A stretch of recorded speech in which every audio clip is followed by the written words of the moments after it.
ઉપર કાબુ ના રાખો. 5 ઇન્દ્રિય છે આપણામાં, બરાબર ને? 5 જ છે ને? વધારે વધારે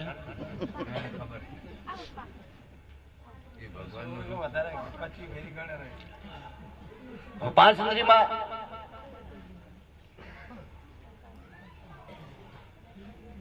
અને 5 એના પાછા પ્રકૃતિ છે, બરાબર? 5 ઇન્દ્રિયોના 5 પાસે પ્રકૃતિ મૂકેલી, શબ્દ, સ્પર્શ, રૂપ, રસ અને ગંધ. અને આ 5માં આપણે ફસાણા. આ 5માં આપણે ફસાણા. શબ્દ મુખાંતરી, સ્પર્શ ચર્મેન્દ્રિય, રૂપ સ્પર્શ અરે શબ્દ, સ્પર્શ, રૂપ, રસ અને ગંધ. આ 5 ઇન્દ્રિયોમાં આપણે બધા ફસાયા છે. આ રસ માટે આપણે મરી ગયા બધા, આ રસને પામવા માટે મરી ગયા. પણ આ રસમાં 5 મરી ગયેલા પાછા. પછી આને શું કે એક ઉપમા આપી, સંતોએ ઉપમા આપી, દાખલો આપી દીધો. ગૌતમ કેવો દાખલો આપી દીધો કે શબ્દમાં કોણ ફસાય? કે હરણ છે ને એક જાતનું, હરણને પકડવા માટે એવો ધ્વનિ રાખવામાં આવે છે. ધ્વનિ એટલે એક અવાજ, મોરલી જેવો, સંગીત જેવું એક ધ્વનિ રાખવામાં આવે છે. અને એ સંગીત વગાડે, ધ્વનિ વગાડે ને એટલે હરણ છે ને ગાંડું થઈ જાય, પ્રાધીન થઈ જાય. શબ્દ ના આધારે, એ સંગીત ના આધારે. તો એ શબ્દમાં ગુલતા થવાથી એનું મોત આવી જાય છે અને એને પારથી આપેલો શબ્દ, બરાબર? પછી સ્પર્શ. સ્પર્શમાં હાથી મરી જાય છે. હાથીને પકડવા માટે એક કૃત્રિમ હાથડી બનાવવામાં આવે છે, નકલી હાથડી બનાવવામાં આવે છે અને વચ્ચે મોટો ખાડો ખોદવામાં આવે છે. એના પર ઝાડ બાર મૂકી દે અને હાથીને આમ ઊભી રાખે અને હાથી જ્યાં આમાં એને સ્પર્શ કરવા માટે ધ્યાન દેજો વાતો પર. અને આમાં મરી જાય. જબરું છે આ સ્પર્શમાં. એને ખબર નથી કે વચ્ચે ખાડો ખોદેલો છે અને એમાં પડે ને મોત થઈ જાય છે. આ 2 મર્યા, શબ્દ, સ્પર્શ. પછી રૂપ. રૂપમાં પતંગી. આ તો બધે આમાંય મરે છે ઘણા. અમુક જોજો લાઈટમાં નકરા પતંગિયા, જે એમાં જોજો તમે, નકરા લાઈટ હોય નકરા પતંગિયા. એમને ભાન નથી રહેતું કે હું બળીને મરી જવાનો છું. પતંગીઓ પોતાનું ભાન ભૂલાવી નાખે છે. આ શબ્દ, સ્પર્શ, રૂપમાં. એમ ને રૂપમાં એનો ક્રાંત. આપણી આ માથે છે, આપણે પણ બધા રૂપમાં મોહિત થઈ ગયા છે આપણા માથે. પણ સંતોએ શું કર્યું? બહુ વિચારી પગલું ભર્યું. ડાયરેક્ટ તો અમને કહેવાય નહીં, કહેવાય નહીં, ખમુણા આવે એટલે ઝાડની, પશુની, પક્ષીની ઉપમા આપી દીધી. કાગડાની, કોયલની, હંસલાની, બગલાની. એમને બગલાને નહીં કીધું, આપણે કીધું બધું. પણ તમને ડાયરેક્ટ બગલો કહેવાય જ નહીં. અમને બગલા જેવા તમે કરી નાખો. બગલા જેવો ક્યાં તો જાય જ નહીં. શબ્દ, સ્પર્શ, રૂપ. પછી રસ. રસમાં માસનું. પછી આપણે બધે આ ધંધો આપણે બધા કરી ચૂક્યા છે. તમે કહો કે નહીં કરે, મેં તો કરેલા. હું તો પોકર કરું, કરેલા. મેં એવું કાંટામાં કંઈક માંસ ઘાલવું પડે, ચોપાડવું પડે અને પાણીમાં નાખીએ. પછી એ માંસને પામવા માટે, એ રસને પામવા માટે એ માછલાને ખબર નથી કે આમાં કાંટો છે અને આ કાંટામાં મારું મોત છે. પછી રસને પામવા માટે એ ભાન ભૂલી એ રસને પામી લે છે અને મોઢામાં કાંટો અટકાઈ જાય છે, એનું મોત થઈ જાય છે.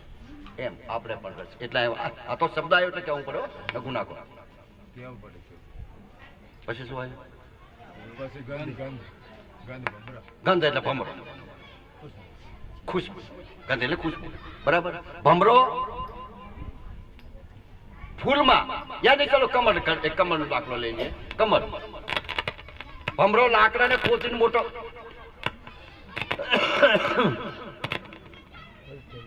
ભમરો ગમે એવું લાકડું હોય ને તો પણ ખાડો કરી નાખે. કરી નાખે નહીં? જોજો, બધે જોયું હશે તમે કદાચ. સોરી, કરી નાખે ને. ભમરો ગમે એવું લાકડું હોય તો કોચીને શેર કરી નાખે, એને રહેવા માટેનું ઘર કરી નાખે ભમરો. આટલી તાકાત છે ને દાંતમાં. પણ એ ખુશ્બુમાં એટલો પ્રાચીન થઈ જાય છે, એટલો ગુલતાન બની જાય છે કમળમાં જે એ ખુશ્બુમાં એ રસ લેવામાં એટલો ગુલતાન થઈ જાય ને, હાથ પડે એટલે કમળ બંધ થઈ જાય,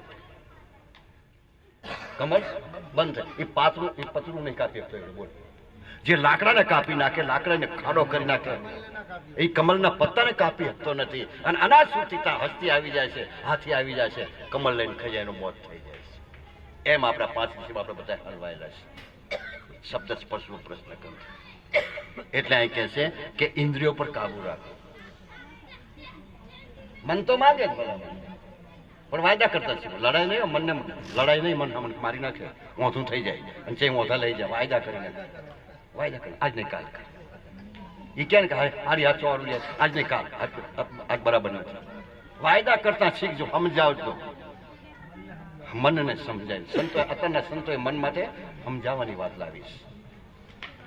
કે પેલા કે મનને મારીને મેદો કરજો ને, દયાના દારૂ ઘોડા એને તો ઘણાના ફરાકા વગાડી દીધા છે. મને તો મનને સમજાવવું પડે, મનને કોશિશ કરો વારવાની. આજ માંગે સારું સારું ખાવાનું, આજ ને કાલ જાશું, રહેવા દે. આજ બરાબર નહીં મળે, જવા દે. એટલે કહે છે ઇન્દ્રિયો પર કાબુ રાખો, વારંવાર અસત્ય બોલવું. અસત્ય એટલે જૂઠું. એક જૂઠ ઉંમરમાં 3.5 કલાક કાપે. મનુસ્મૃતિ વાંચી કેમ કે 40 વર્ષમાં જતો રહ્યો. એક જૂઠ અને અત્યારે સહેજે જૂઠ.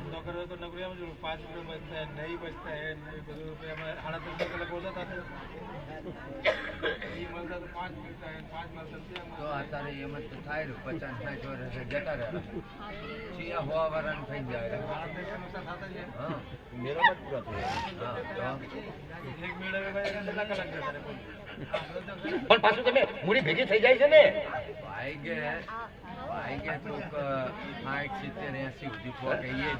જોના હોય તો ભાઈ એમ એમ ને તૂટી ના જાશો યાર, તૂટી ના જાશો. એક જૂઠ કર્યું હે ને, બે ધર્મ કરી નાખો,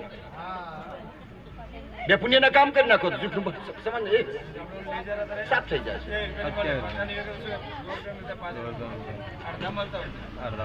હંમેશા અસત્ય બોલવું.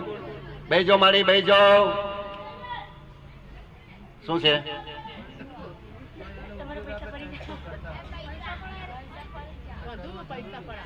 પૈસા ભલે પડે, તમે ના પડતા. પૈસા તો પાછા મળવાના. ઇન્દ્રિયો પર કાબુ ના રાખવો. આ બધા માણસ ના, ઇન્દ્રિયો પર કાબુ રાખવો, હંમેશા અસત્ય બોલવું. આ બધા આપણા પડતીના મુખ્ય કારણ. ભાર મૂક્યો. શું કીધું? મુખ્ય કારણ. મનુષ્ય માત્રના મુખ્ય કારણ પડતી થવાના, પતન થવાના, વિનાશ થવાના, ખોટું થવાના, નબળું થવાના આ પડતીના કારણ છે. એ કેટલાક માણસો આ લોકમાં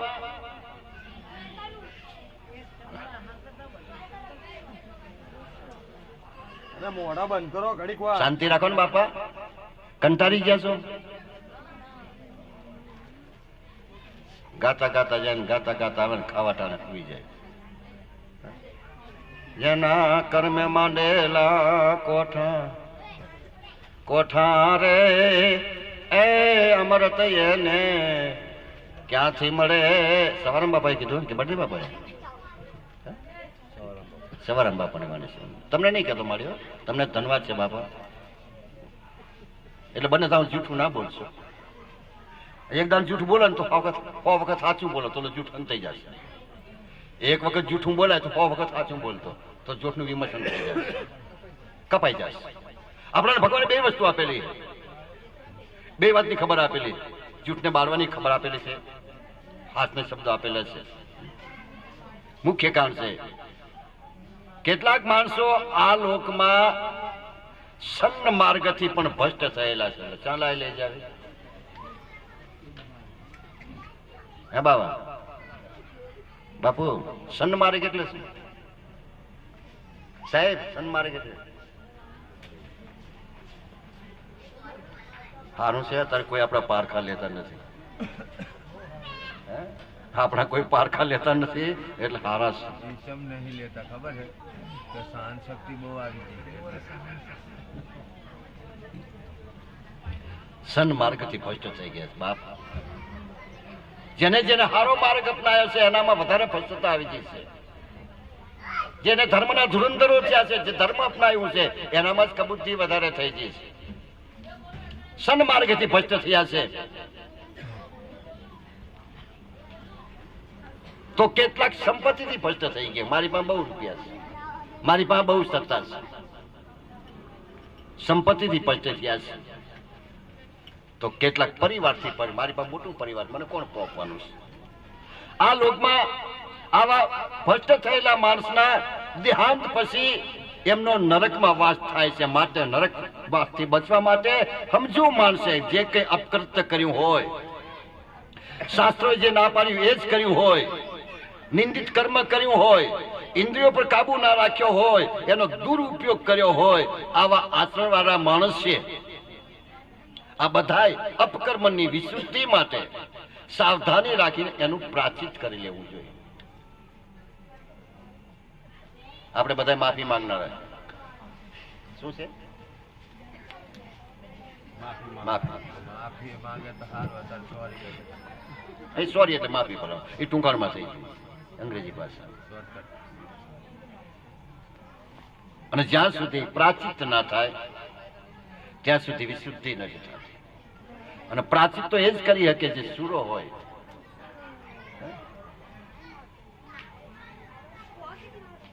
જેની ભાવના સાચી હોય, જેને લાગણી હોય, જેને કંઈક કરવું છે આ જીવનની અંદર, કંઈક કરીને જવું છે, આવી જે ઈચ્છા વાળો માણસ હોય અને એ જ પ્રાચિત કરી શકે. પ્રાચિત એટલે સંકલ્પ, સંકલ્પ એટલે દઢ વિશ્વાસ, દઢ વિશ્વાસ એટલે કે હવે પછી ધર્મને કે કુટુંબ કે પરિવારને કે મા બાપને કર્મ લાગે એવું કોઈ પણ પગલું હવે નહીં ભરવું. મારા ધર ઉપરથી ભલે ચીજ જતું રહેતું હોય, આવો જે સંકલ્પ કરે, દઢ વિશ્વાસ કરે, એને પ્રાચિત કહેવાય. પછી આ તો કે પ્રાચિત કર્યા પછી કાલ પાછો હતો ને એવું થઈ જાય, એ માફી માંગી. પ્રાચિત ના કરે છે, પ્રાચિત કોક જ કરે. ભાઈ, મનુષ્ય તે થયેલા પાપ કર્મ માટે પસ્તાવો ના કરે, પશ્ચાતાપ ના કરે, તેને માણસ ના કહેવાય.